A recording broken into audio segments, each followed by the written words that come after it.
Hey friends, welcome back to Gloves Off. I'm David Rice. I'm your chief editor here at DentistryIQ with Deana Zost, yet again. Okay, so we've talked about a few challenging things that happen in practices. And I know today's topic is probably not happening in your viewers' practice, but it probably is happening in somebody you know, gossip. I even hate that word. I'm just diving right into it. Yep. I was just sharing with Dr. Rice before we hit the record button. I have fired people for gossip. I'm in Texas, a right to work state. We had rules of engagement in our practice with each other that we created together, those systems and protocols we talked about earlier. Zero gossip zone.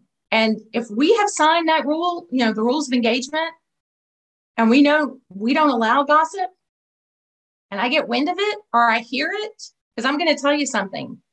Team, doctors, this is for you too. We can't really fire you, but we can all hold you accountable. Can you imagine, Dr. Rice, if your whole team brought you into a meeting to talk to you about gossiping? No. So this all started years ago. I have a dear friend. I will not name who she is, but man, did I become even more thankful she was my friend, and even just compelled by her courage. But we were in a group of friends, and someone began to say something about someone else. And she said, you know what? I don't gossip, so I'm going to excuse myself from this conversation. And she walked away. I'm like, I'm with her. I'm following her. That's a courageous thing to do no matter what age.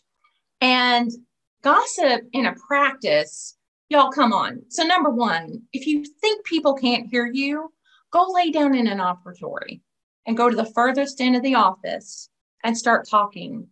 Everybody can hear everything, even when you're like this. Especially because now we're really paying attention. Exactly. Now we're like, what? And I'm telling you, the acoustics in the practices are amazing to carry conversations. I'm just letting you know. So even when you think your patients can't hear you, or maybe the team member you're gossiping about can't hear you, yeah. Number two, have you ever been the butt of the gossip? It hurts. It hurts, right? And it may not even be true. And to know that people are saying something about you, I've had this happen. People are saying things about you that aren't true, and so many people are listening. This is where your mother taught you to take the high road. I always say it's called Deana Zost Boulevard. Take it. It's hurtful. So before you go to gossip, remember what it's like, because if people are listening and gossiping with you now, guess what they're going to do to you with somebody else? Absolutely. They are. Yeah. Nothing kills morale more than gossip. Nothing.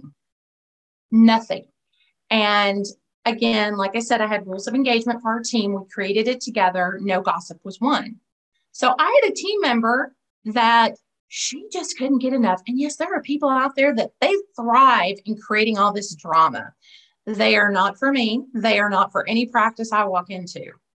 So happened twice, wrote her up twice. Third time, which was I want to say within 2 weeks of everything together, she was fired, gone. And man, did she just go out and Deana this, Deana that, Deana that. Well, guess what? 9 months later, I was working at a different practice. I just started, and I hear the front door open. So I'm up front, and I go to see her. Guess who walks in that front door with a resume? And you know what I said? You can turn your happy self around and walk out of here. Yes. That was wonderful karma. I wish her well, though. You know what I'm saying? I hope it's a learning lesson. Yeah. Gossip is like a game of telephone. And back in the 70s, when we would go to slumber parties, you play a game of telephone, all us girls would sit in a circle, and we'd start with one secret. And then everybody would tell the secret. And by the time it got around to the last person, it was so far from where it originally started. And I joke, you could gossip about one of your teammates, and by the time it gets around to everybody, she's killed 3 people and they're in the trunk of her car. I'm just saying, that's how big it gets. It's damaging. It's hurtful all the way around. And I'm telling you, I'm encouraging you. And I know it's hard, because sometimes if we have that courage, like my friend, to say, I don't gossip. I'm going to walk away from this conversation. Let me know when you're done. Then we feel like we would become the butt of that gossip. And you probably will. Well, what's wrong with her? What's wrong with her or him? They're a stellar human being. Be that courageous person. You don't have to run tattle. You don't have to, do all that if you don't want to. I would encourage rules of engagement, rules of communication in your employee manual, in your employee team talks, and then hold each other accountable for it. Like, I'm not going to take part in this. And remember, you said you wouldn't either. I saw you sign that. That's exactly where I was going to go. We talked about systems. We talked about accountability. In our practice, we don't have a lot of rules, but we have a take it to the source rule. So if somebody comes to me, for instance, and starts having a conversation, it becomes my job to say, hey, hang on a second. Let's go get Deana and we'll all sit down and have this conversation together, which, FYI, the first time you do that, it'll be the last time you need to do that because nobody actually really wants it. People just want to vent, so you can stop it there. And then when you build in your systems for accountability, just like you said, Deana, where it happens, third strike, you're out.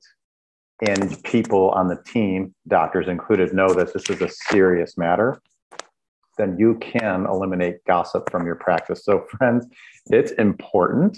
Not saying it's going to be easy, but if you build your system, if you build your accountability plan, this is something you can overcome, and it will be dynamic for the culture of your practice and how successful you are moving forward. Deana, that was awesome as usual.